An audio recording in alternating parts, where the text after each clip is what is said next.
जंहिंजी हर स्टेशन ते शानदार आजिया करे गुलनि जी वर्खा कई पई वञे। अयाज़ लतीफ़ फलीजे जी अॻवानी में मोहब्बत सिंध ट्रेन मार्च हैदराबाद स्टेशन ते पहुतो त मुख़्तलिफ़ क़ौम परस्तनि ऐं सियासी पार्टियुनि मार्च जी भरपूर आजिया कई। हैदराबाद रेलवे स्टेशन ते मीडिया सां ॻाल्हाईंदे अयाज़ लतीफ़ फलीजे चयो त इस्लामाबाद जे हुक्मराननि साम्हूं सिंध जे अवाम जो केस पेश कयो वेंदो। हुन चयो त सिंध जो अवाम बिटो मकानी निज़ाम, ज़ुल्फ़िकार रिथा ऐं ॿिया सिंध दुश्मन मनसूबा रद्द करे चुको आहे।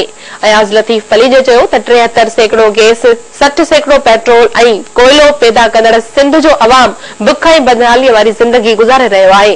हुन चयो त पाकिस्तान जो 19 करोड़ अवाम, मुख़्तलिफ़ सियासी समाजी तंज़ीमूं, वकील ऐं अक़लियती अॻवान सिंध जा हक़ हासिल करण लाइ शुरू कयल जिदोजहद में संदन साथ ॾियनि।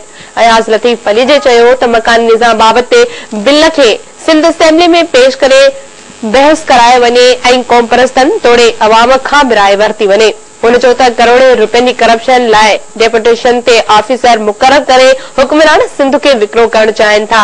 अयाज़ लतीफ़ फलीजे चयो त सुप्रीम कोर्ट पारां कराची में दहशतगर्दी रोकण वारे हुक्म ते अञा ताईं हुक्मराननि अमल न कयो आहे। उन खां अॻु अवामी तहरीक जे मर्कज़ी जनरल सेक्रेटरी अनवर सूमरे जी अॻवानी में सिंध मोहब्बत मार्च जी कोटड़ी रेलवे स्टेशन पहुचण ते गुलनि जी वर्खा कई वई। उन मौके ते मीडिया सां ॻाल्हाईंदे अवामी तहरीक जे मर्कज़ी जनरल सेक्रेटरी अनवर सूमरे चयो त साज़िशी क़ुवतूं सिंध ख़िलाफ़ गॾु थी रहियूं आहिनि, जंहिंजो मक़सदु सिंध ते कब्ज़ो आहे।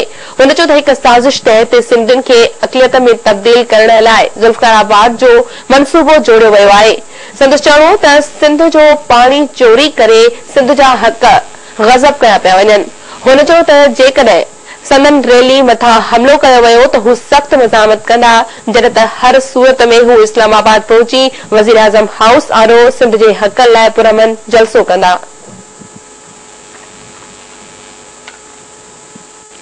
अवामी तहरीक